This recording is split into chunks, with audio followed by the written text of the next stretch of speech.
বাংলাদেশ জাতীয় সংসদের বিরোধী দলীয় নেতা, বাংলাদেশ জামায়াতে ইসলামীর আমির ডাক্তার শফিকুর রহমানের নেতৃত্বে বিরোধী দলের পক্ষে শহীদ বেদিতে পুষ্পস্তবক অর্পণ করা হচ্ছে। ডাক্তার শফিকুর রহমানের সঙ্গে রয়েছেন জাতীয় সংসদের বিরোধী দলীয় হুইপ জনাব নাহিদ ইসলাম, আহ্বায়ক জাতীয় নাগরিক পার্টি, রয়েছেন আক্তার হোসেন, সদস্য সচিব জাতীয় নাগরিক পার্টি,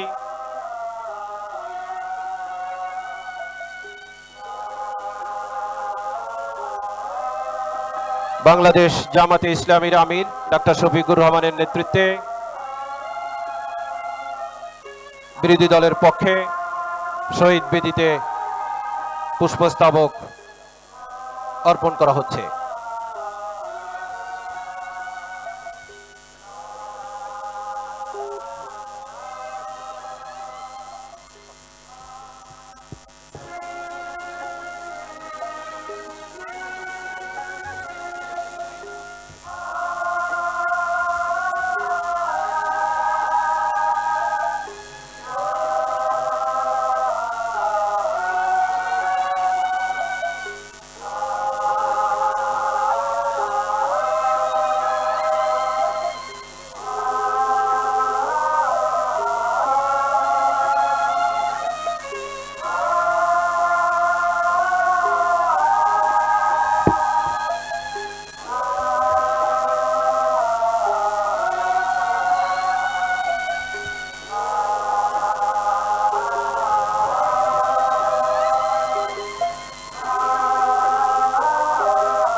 মাননীয় প্রধানমন্ত্রীর সঙ্গে আরও উপস্থিত ছিলেন প্রতিমন্ত্রীর পদমর্যাদায় উপদেষ্টা জনাব হুমায়ুন কবির, ব্রিগেডিয়ার জেনারেল অবসরপ্রাপ্ত শামসুল ইসলাম, ডাক্তার জাহিদুর রহমান, ডক্টর মাহাদি আমিন এবং জনাব রেহান আসিফ আসাদ।